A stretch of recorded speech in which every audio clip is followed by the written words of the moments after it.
আমার নাম মিম। আমার বিয়ে হয়েছে ৭ বছর চলে, কিন্তু আমার হাজবেন্ডের সাথে তেমন সম্পর্ক ভালো না। ওর কাজ, অফিস আর বাসায় আসলে ওর মতো ও ফোন আর টিভি নিয়ে ব্যস্ত থাকে। আমাকেও একটু সময় দেয় না, কিন্তু আমি চাই সে আমাকে বুঝুক, সময় দিক, ভালোবাসুক। তারপর আমি একটা অফিসে জব নিই। একটা ছেলেকে আমার অনেক ভালো লাগে।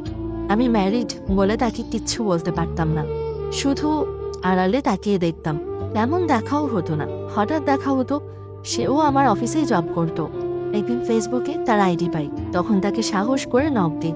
সেও রিপ্লাই দেয়। কথা বলতে বলতে এক পর্যায়ে তার সাথে আমার ফ্রেন্ডশিপ হয়, তারপর রিলেশন। কিন্তু সে জানতো না যে তার অফিসেই আমি জব করি। তার কাছে আমি আমার পরিচয়টা লুকিয়ে রেখেছিলাম।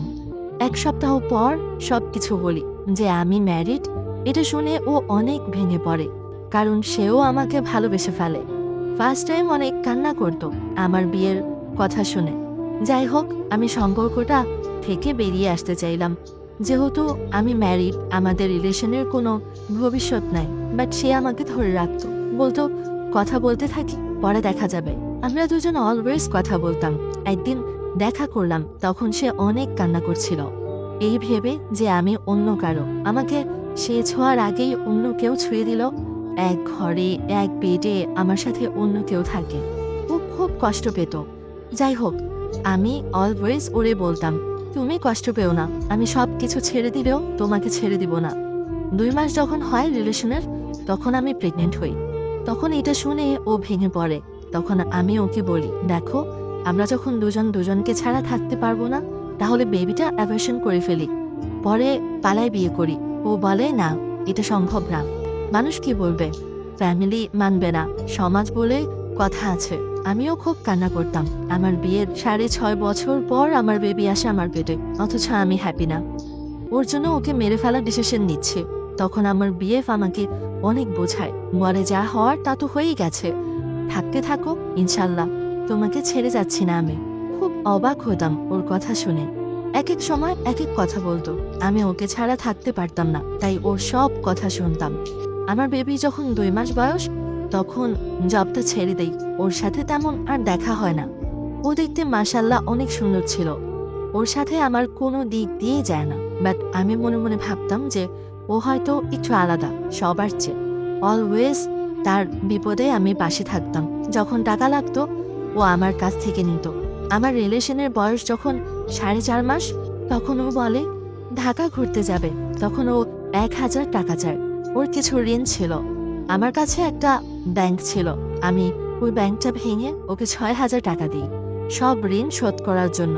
কিন্তু আমি জানতাম না যে ও আরেকটা মেয়ের সাথে দেখা করতে গেছে। ও আমাকে যেদিন দেখে যায়, বলে গিয়েছিল যেন এসএমএস না দেই, ওর ফ্রেন্ডরা থাকবে তাই। আমি আর নক দিই না, কিন্তু একটু অবাক লাগছিল। যাই হোক, ওকে আমি খুব বিশ্বাস করতাম।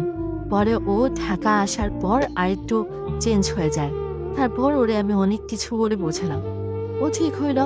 আরেকবার দেখা করতে গেলাম, তখন ওর ফোন ছিল আমার কাছে। তখন দেখি ওর জিএফ ওরে নক দিয়েছে। নিকনেম ছিল মায়াবতী। এটা দেখে তো আমার আসমান ভেঙে মাথায় পড়েছে।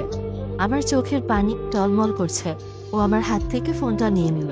আর কোনো কথা বললাম না। বাসায় এসে কিছুদিন পর ওই মেয়েকে নক দিই। জিজ্ঞাসা করলাম কিভাবে কি হলো। ওর জেফ বলল রিলেশন নাকি ওদের অনেক দিন ধরে চলে। আমার কথাও তার জেফ জানে। বলল আমি নাকি গ্রামে থাকি, ওর সাথে আমার কোনো রিলেশন নাই। এসব শুনে আমি খুব ভেঙে পড়ি। তখন আমি আমার বিএফের সাথে সব কিছু বললাম। ওরে অনেক রিকোয়েস্ট করলাম, কান্না করলাম। সে কাউরে ছাড়তে পারবে না, আমাকেও না, ওকেও না। দুজনকে রাখবে। আমি বললাম আমাকে ছেড়ে দাও। পরে ও আমাকে ব্লক করে দেয়। তখন আমার বেবির ৫ মাস চলে। রমজান মাস ছিল। আমি খাইতে পারতাম না, ঘুমাইতে পারতাম না, কোনো কিচ্ছুতেই আমার মন বসতো না। ওর জিএফকে সব বলি, ও ওকে ছাড়তে পারবে না। কি আর করব, ওদের সব জেনেও আমার বিএফের সাথে রিলেশন আবার কন্টিনিউ করলাম, কারণ আমি তাকে ছাড়া থাকতে পারি না। খুব কষ্ট হতো আমার। তখন ওর সাথে কথা বলতো, তাও তাকে ছাড়তে পারতাম না। আমি ওর পছন্দ মতো সবকিছু রান্না করে দিতাম।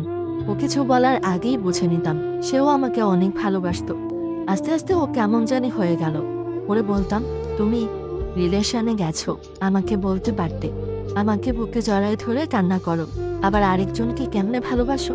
ওর কাছে কোনো উত্তর ছিল না, বলতো আমাকে ভোলার জন্য ও রিলেশনে গেছে।